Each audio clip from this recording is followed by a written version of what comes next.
maitawid, makatawid at itawid ang impeachment complaint mula 19th Congress to the 20th Congress for the simple reason, nakaukit sa ating saligang batas na isang impeachment complaint lamang ho laban sa mga impeachable officers sa loob ng isang taon ang maaaring isampa, bigyan ng due course, i-recognize at dinggin ng Senado. Halimbawa, kung ang ini-impeach o ang na-impeach ay ang Pangulo o ay ang pangalawang Pangulo.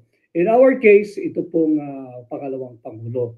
Hindi po maaaring itawid ito sapagkat meron niyang constitutional prohibition na tanging isang impeachment complaint lamang ang dapat i-recognize at bigyang due course sa loob ng isang taon laban sa isang impeachment or impeachable officers. Bakit kanyo? Bakit may ganitong prohibition at protection na nakaukit sa ating saligang batas? Upang matigil po at mapigilan at hindi bigyan ng premium o saysay yung tinatawag na political harassment o political persecution laban sa kung sino pa mang impeachable officer. But again, in this case, para po nakasentro tayo at nakafocus po tayo dito sa actual case natin, yung actual controversy, hindi po dapat bigyan ng due course ang multiple impeachment complaint laban kay Vice President Inday Sara. Para nga po hindi maharas yung impeachable officer, in this case si Vice President Inday Sara Duterte, para po hindi siya hinaharas, hindi siya biktima ng political persecution, at hindi po unfair doon sa mga bumoto sa kanya at nagtalaga bilang ating pangalawang Pangulo. In the same manner, hindi po pwedeng maitawid ng 19th Congress papunta sa 20th Congress. Pareho lang din po ang prinsipyo noon.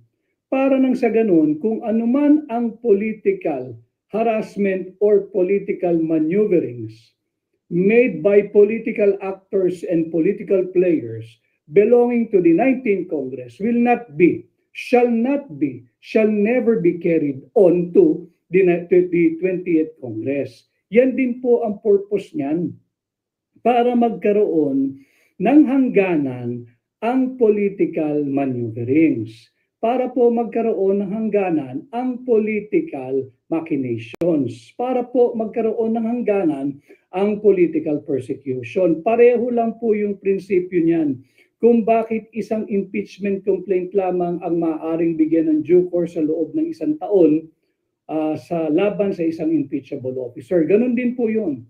Kung ano man po ang ginawa at ano man ang impeachment process na naganap sa 19th Congress, ito po ay marapat na matigil, matuldukan, matapos at mamatay. Kaya nga po impeachment is dead ngayong 19th Congress. Kasabay po ng pagdidissolve ng 19th Congress pag natapos na po ang kanilang pagsesesyon at malapit na po yan. Hindi po pwede yung legal view ng ilan na pwede raw po itong i-carry over sa 20th Congress.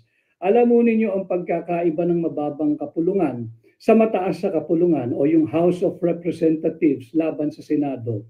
Ang presumption po kasi, pag ikay nakatungtong na sa Senado, you have that political and the intellectual and emotional maturity and stability to view things with a much fairer and objective perspective. Yung tingin po kasi doon sa mababang kapulungan, napakarami po kasi nila. Marami pa dyan yung mapupusok, marami pa dyan yung talaga namang political players, political actors na susunod lamang sa dikta ng iilan. Kagaya nga sa kaso ni Vice President Inday Sara Duterte, itong impeachment na ito, pinirmahan lang basta-basta yung impeachment complaint nang hindi po nababasa. Kaya nga hindi ito verified. But bukod po dito sa mga legal views and legal arguments that I already have presented to you long time ago, dito na po tayo, nagbabago na po kasi, nagsishift na rin eh. Ang tanong po na kung dapat daw po bang itawid, makatawid o maitawid itong impeachment complaint from the 19th Congress to the 20th Congress, ang malinaw pong sagot ay no, hindi dapat mamamatay ang impeachment complaint, ang impeachment process na ito kasabay ng pag-a-adjourn ng 19th Congress.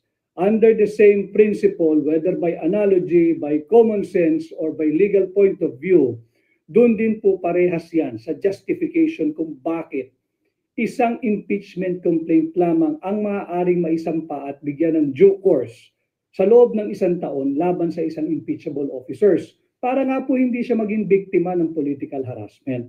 Para nga po hindi unduly burden yung impeachable officer na hindi na makakapagtrabaho, hindi na makaka-focus sa public service dahil kinakailangan niyang sagutin ang multiple impeachment complaint at multiple impeachment hearings or trial kung halimbawa pinapahintulutan ng ating konstitusyon na magkaroon ng more than one impeachment complaint at impeachment trial or impeachment hearing sa loob ng 1 taon. Ganon din po ang prinsipyong nakapabalot dito kung bakit pag natapos ang 19th Congress kung saan ay sumampa itong unconstitutional and unlawful and invalid impeachment complaint laban kay Vice President Inday Sara Duterte, tapos na rin po ito. Hanggang dito na lang ito. Hindi pa pwedeng itawid sa 20th Congress.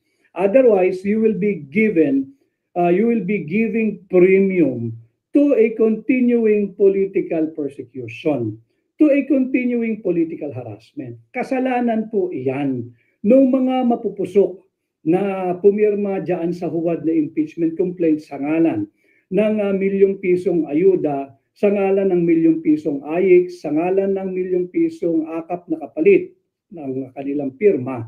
Kasalanan nila yan, masyado silang naging mapusok, masyado silang naging mga hangal na pumirma kahit na nakikita nila na napakaiksi na lang yung kalendaryo ng 19th Congress. Yan nga po yung pagkakaiba ng mababang kapulungan at ng mataas na kapulungan kung tawagin yung Senado.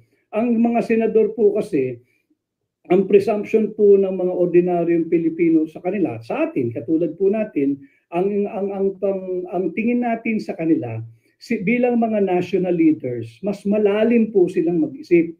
Meron silang, they are more critical, they are more incisive, they will exhibit and they shall exhibit more brilliance, they shall be more analytical, at mas magiging in-depth yung kanilang assessment and appreciation of things, be it legal or political or both. At yung mga nagsasabi po na kasi ang impeachment naman, numbers game, it's more political than legal, to a certain extent, tama po yun. It's more political than legal. But you cannot set aside na legal proceedings din po yan. Bakit kanyo? Bago po kasi mag-step into the role o senator judges yung ating mga senador, manunumpa po sila. Iba pa po ito yung sa panunumpa nila bilang senador. They are duty bound to take their oath as senator judges at nakalagay diyan sa oath po nila na kanilang dedesisyonan ang nakabinbin na impeachment complaint sa harapan nila base sa ebidensya, base sa ating saligang batas. Ibig sabihin, pag sinabi mong you will decide according to or in accordance with the dictates of our Constitution, legal po yan. Kanya hindi pwedeng sabihin ng ilan, hindi, numbers game lang yan. Hindi, political lang naman yan. Hindi masyadong legal yan o hindi legal yan. It's more political than legal. Mali po yun. Sapagkat kinakailangan mo ng mag-oath of office ang lahat ng mga senator judges before they can discharge their mandate, their constitutional mandate to sit as senator judges in an impeachment court. Having said that, kung sakasakali pong ipilit at matuloy yung impeachment complaint laban kay Vice President Inday Sara Duterte dito sa 19th Congress kasalukuyan, dapat po ito automatically, titigil na po ito pag nag-adjourn na ang 19th Congress. There is no way that it can be allowed to continue beyond the life of the 19th Congress. It will be the height of unconstitutionality na itatawid o maitawid pa itong impeachment complaint from the 19th Congress to the 20th Congress. Ito po ang aking pananaw bilang Pilipino, bilang abogado, bilang maisog. Sapagkat yun nga ho, there must be an end To all these political maneuverings, there must be an end. To all these political machinations, there must be an end. To all this political persecution that has been going on, specifically during the 19th Congress. Yung termino po ng 19th Congress. Nakita naman natin yung mga pinakulong na hanggang ngayon ay nakakulong pa rin, si Colonel Hector Grijaldo. Kanya nga po, di ba, yung contempt powers ng kung anumang standing committee. Valid lamang yan hanggat yung Congress is in session. Pag yan ay nag-adjourn na at madidissolve na po yung 19th Congress, automatic, kinakailangan ng ma-release. Kung sino man po ang nasapiitan pa by virtue of any citation for contempt, barring any other legal justification why he, she, or they should continue to be in detention kung wala pong iba pang kaso. Kung meron naman, ibang usapan po yun. Kaya ito po, ang ating legal view. Pinagdedebatihan po yata kanina dyan sa inyo sa Senado kung dapat daw pong itawid, maitawid o dapat patawirin yung impeachment complaint. Hindi po. Kailangan yan matapos. Kasalanan po ng mga hangal at mapupusok na kongresista na pumirma kapalit ang ilang, hindi lang po ilan pala yun, ang milyong-milyong pilak, ang milyong-milyong salapi kapalit ng kanilang pirma. Kasalanan po nila yon at napaka-short-sighted po talaga nila.